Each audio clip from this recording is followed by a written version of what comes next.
Boa tarde, meu nome é Felipe, eu sou farmacêutico e especialista em prevenção e controle de infecções relacionadas à saúde pela Universidade Federal de São Paulo e MBA em Ciência de Dados pela Faculdade Israelita Albert Einstein. Atualmente, eu trabalho no Serviço de Controle de Infecção Hospitalar do Hospital Beneficência Portuguesa e é uma honra estar aqui hoje falando para vocês e trazendo o trabalho da minha equipe nessa tarde.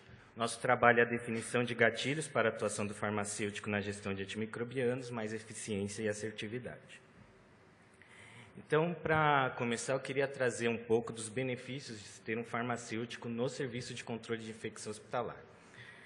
O farmacêutico no serviço de controle de infecção hospitalar ele pode contribuir elaborando relatórios de consumo e custos, ampliando a avaliação de prescrições de antimicrobianos, contribui na produção de protocolos e conteúdo educacional e ele aumenta a interface com a equipe multidisciplinar, principalmente com a equipe da farmácia. Então, o objetivo do nosso trabalho é descrever as intervenções do farmacêutico na gestão de antimicrobianos para 2 gatilhos de triagem e acompanhamentos diferentes. Vou trazer um pouco do nosso universo. Então, a BP, a Beneficência Portuguesa de São Paulo, ela é um complexo hospitalar formado por 2 hospitais. O maior deles é o Hospital BP Paulista, que ele possui 5 torres, 442 leitos de internação e 156 leitos de unidade de terapia intensiva, e o BP Mirante, que possui 93 leitos de internação e 30 leitos de unidade de terapia intensiva. Então, acho que, como todo hospital, o serviço de controle de infecção e o programa de gerenciamento, a grande dificuldade é o controle de antimicrobianos. Então, da gama de antimicrobianos padronizados na nossa instituição, nós temos uma lista de antimicrobianos que são restritos, ou seja, o paciente ele vai utilizar com o aval do nosso infectologista controlador de infecção. Claro que a gama de antimicrobianos padronizados é muito maior. Então, nós temos os antimicrobianos que não são de uso restrito. E nas nossas reuniões do programa de gerenciamento, nós vimos a necessidade de acompanhar esses antimicrobianos, saber como eles estavam sendo prescritos e até otimizar essa prescrição a fim de aumentar a sensibilidade das nossas culturas para esses antimicrobianos.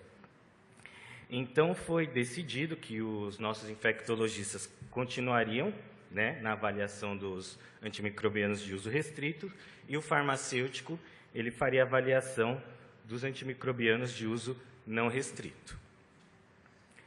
Nós utilizamos 2 metodologias. O primeiro gatilho ele foi de julho a novembro de 2023, que constituía e avaliar aqueles pacientes, a prescrição daqueles pacientes que apresentassem um critério para a abertura do protocolo de sepse, mais o uso de antimicrobiano não restrito.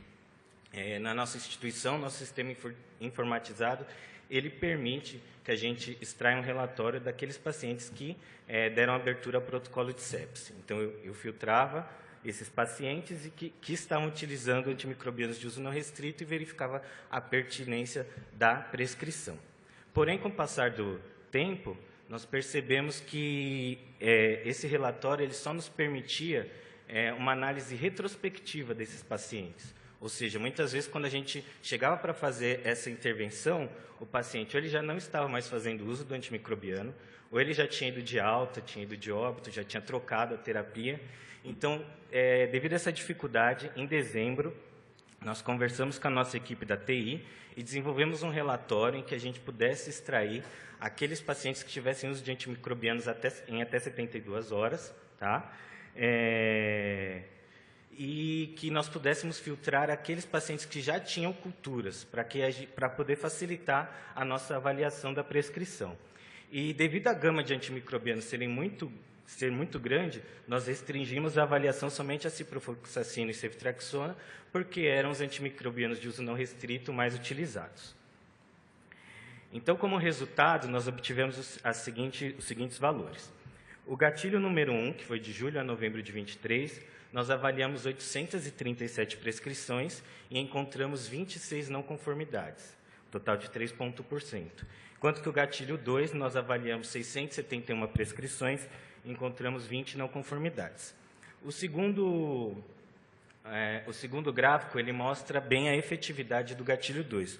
Porque, como eu falei, como a gente chegava tardiamente no paciente para fazer essa intervenção, das 26 não conformidades encontradas pelo gatilho 1, só 2 nós conseguimos realizar a intervenção com a equipe médica. Enquanto que no gatilho 2, das 20 não conformidades, nós conseguimos fazer as 20 intervenções. Com relação aos motivos das não conformidades, no gatilho 1, o principal ofensor foi tempo, seguido da escolha do antimicrobiano e da indicação de terapia antimicrobiana.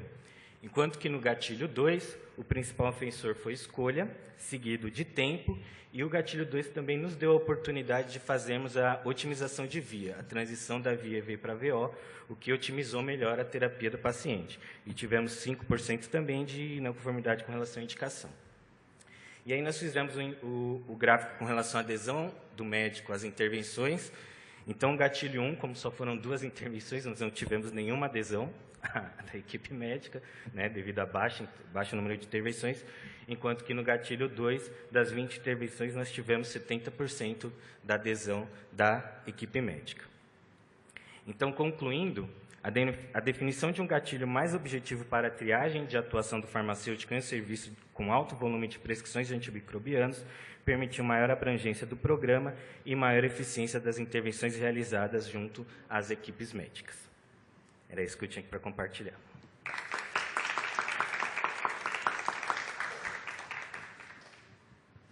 Parabéns, Felipe, ótima apresentação. Obrigado.